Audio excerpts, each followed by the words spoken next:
জনাব তারেক রহমান সাহেব যে ক্রাইটেরিয়া দিয়েছে যে এক নেতার একটি পদ, আমাদের শরীফুল আলম ভাই একটি পদ ছেড়ে দিতে হবে। আমি শরীফুল আলম ভাইয়ের বদলাম বলি নাই, আমি শরীফুল আলম ভাইয়ের ভালোর জন্যই বলছি। আপনারা আমাকে ওই 20 সেপ্টেম্বর কাউন্সিলের উদ্দেশ্যে কিছু বলার জন্য বলেছেন। আমি আপনাদেরকে প্রথমেই বিএনপির সাধারণ একজন কর্মী হিসাবে আপনাদেরকে জানাই ধন্যবাদ এবং সুস্বাগতম। এবং আজকে যারা আমার ওই সাক্ষাৎকার নিচ্ছেন এবং যারা দেখবো সকলকে আমি ধন্যবাদ জানাই। আজকে এই সাক্ষাৎকারের পিছনে যার হাত আছে, মাহফুজুল হক খান জিকু, আলামিন, আবুল কালাম আজাদ, বুরহান, এই সকলকে আমি ধন্যবাদ জানিয়ে আমি আমার কথা শুরু করছি। আপনারা জানেন কিশোরগঞ্জে অনেকদিন যাবৎ কাউন্সিলের মাধ্যমে কোনো কমিটি হয় নাই। ওই 20 সেপ্টেম্বর কাউন্সিল শুরু হতে যাচ্ছে।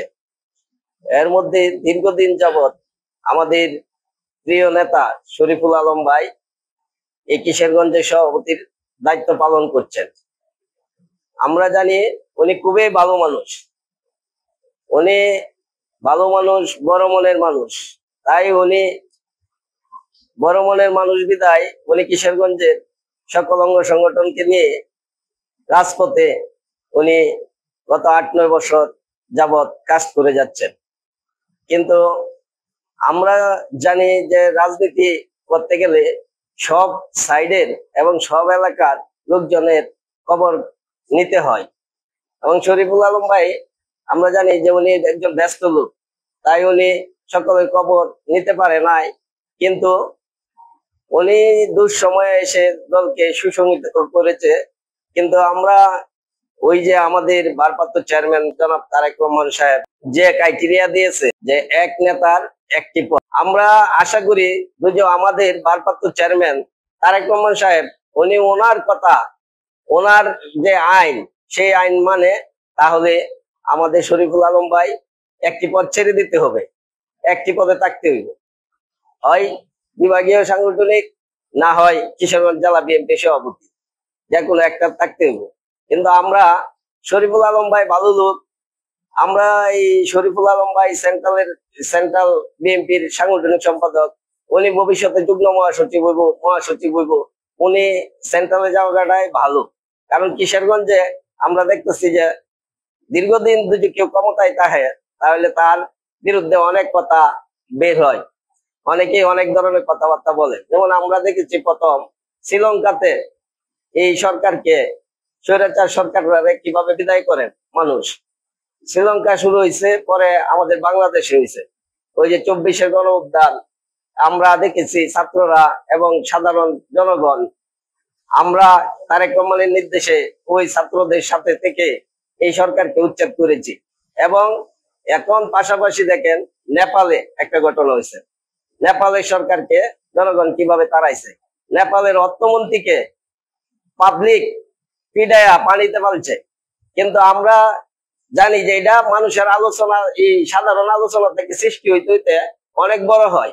এই বড়টা হওয়ার আগে শরীফুল আলম ভাই ইজ্জত সম্মান থাকতে কিশোরগঞ্জ ছেড়ে দেওয়াটাই ভালো, কিশোরগঞ্জের পদ পদবী। কারণ উনি সেন্ট্রালে চলে যাওয়াই ভালো।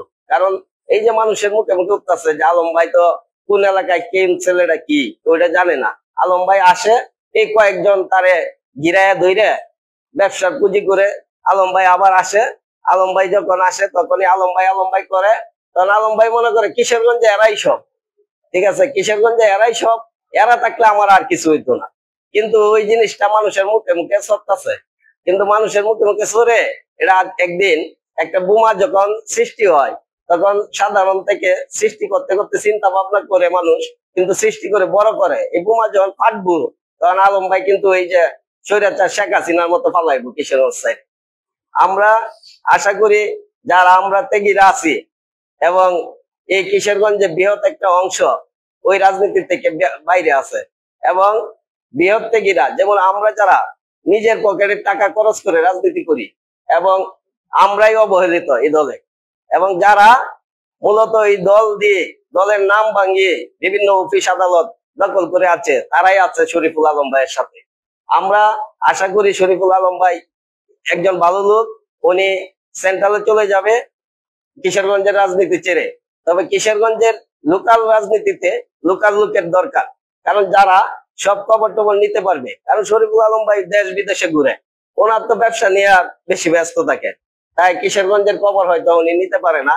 তাই আমি শরীফুল আলম ভাইয়ের বদলাম বলি নাই, আমি শরীফুল আলম ভাইয়ের ভালোর জন্যই বলছি।